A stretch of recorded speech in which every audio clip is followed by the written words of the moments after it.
द्वितीय विश्व युद्ध के बाद दुनिया में संयुक्त राष्ट्र संघ की स्थापना की गई, जो अमेरिका द्वारा की गई थी।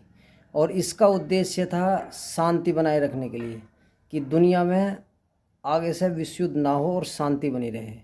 और 24 अक्टूबर 1945 को संयुक्त राष्ट्र संघ की स्थापना कर दी गई, जिसमें 5 सदस्य स्थायी हैं। आज आपको पता है, रूस है, चीन है, और आपका ब्रिटेन है, अमेरिका है, फ्रांस है।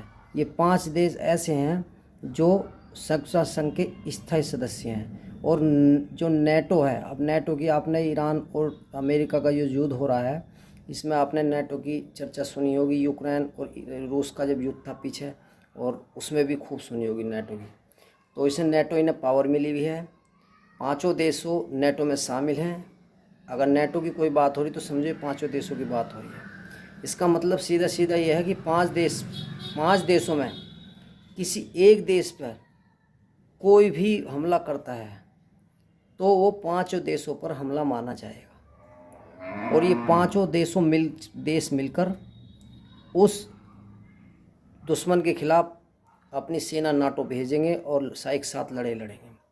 रूस, चीन, फ्रांस और ब्रिटेन और अमेरिका, 5 देश ऐसे। 10 देश इसमें अस्थायी हैं, जो हर 2 साल के लिए बनाए जाते हैं, जिसमें भारत का भी नंबर आता है। और भारत बहुत समय से इसकी मांग भी कर रहा है कि हमें स्थायी सदस्यता दी जाए इसमें। तो मेरा कहने का मतलब ये है कि आज जो दुनिया में हाहाकार मच रहा है, और संयुक्त राष्ट्र संघ की आप बोल रहे कि चुप बैठा है, कुछ नहीं बोल रहा, कुछ नहीं, कुल मिला के ये है उल्लंघनों की, आपको पता है, धज्जियाँ उड़ रही हैं। कोई संयुक्त राष्ट्र संघ की कोई नहीं सुनता, कुछ नहीं सुनी जाती।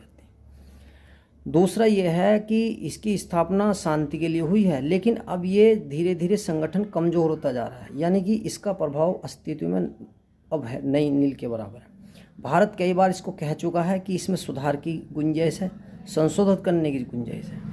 फिलहाल में इसमें 193 देश ऐसे सदस्य हैं जो संयुक्त राष्ट्र संघ में साइन किए हुए हैं, जिन्होंने हस्ताक्षर किए हैं, यानी जो इसमें शामिल है। 193 कंट्री हैं संयुक्त राष्ट्र संघ में। 5 कंट्रीज़ हैं इसमें स्थायी हैं, परमानेंट हैं, और 10 जो सदस्य वो अस्थायी हैं।